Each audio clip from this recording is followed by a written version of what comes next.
కరీంనగర్ జిల్లాలో విషాదం చోటు చేసుకుంది. మగ్దుంపూర్కు చెందిన దుర్గం ఎల్లయ్య అనే వృద్ధుడు ప్రమాదవశాత్తు సజీవ దహనమయ్యాడు.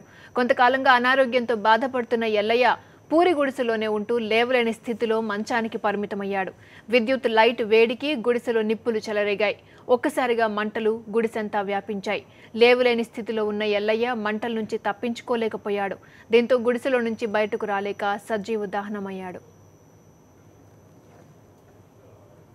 ఈ వైర్ తెగింది బంద్ చేసి ఉరికొచ్చి అది వరకు మొత్తం లేదు. ఇద్దరం గుంజిన మాకు కూడా వండుకున్నాయి కాలంతా. గుడిసెలు ఎందుకున్నాడు ఆయన 6 నెలలే ఆయన ఇటు ఎక్కరాదని చెప్పి ఆయన ఉంటాడు. అది ఇదే విషయానికి సంబంధించి పూర్తి సమాచారాన్ని మా కరెస్పాండెంట్ విజయేందర్ అందిస్తారు. విజయేందర్, చెప్పండి, ఈ ప్రమాదం ఎలా జరిగింది? క్రాంతి, ఇది రాత్రి పూట ఇంట్లో ఒకరే వృద్ధుడు ఉన్నాడు. అయితే రాత్రి కరెంట్ షార్ట్ సర్క్యూట్ తోటి ఆ గుడిసె దగ్ధమైనట్టుగా అనుమానిస్తున్నారు. అయితే కరెంట్ షార్ట్ సర్క్యూట్ తోటి ఆ గుడిసె దగ్ధం కావడంతో ఎవరు చూడలేదు. ఆ వృద్ధుడు కూడా అందులోనే ఆ మంచంలో పడుకున్నట్టుగానే అతని సజీవ దహనం కావడం జరిగింది. అయితే ఎవరు కూడా చుట్టుపక్కల వాళ్ళు కూడా గమనించలేకపోయారు. అయితే పూర్తి స్థాయిలో కాలిన పెద్ద ఎత్తున మంటలు వచ్చిన సమయంలో వెంటనే చుట్టుపక్కల వాళ్ళు వచ్చి గమనించి ఆ మంటలు ఆర్పే ప్రయత్నం చేశారు. అయితే అందులో ఒక వృద్ధుడు ఉన్నాడు అనేది గమనించారు.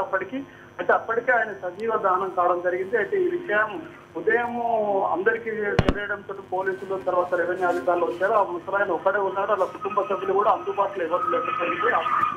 కేవలం ఇది అంటే షార్ట్ సర్క్యూట్ వల్లనే ఈ ప్రమాదం జరిగినట్టుగా భావిస్తున్నారు సార్. విజయేందర్, మరి ప్రమాదం జరిగినప్పుడు వృద్ధుడితో పాటు ఎవరు లేరా కుటుంబ సభ్యులు?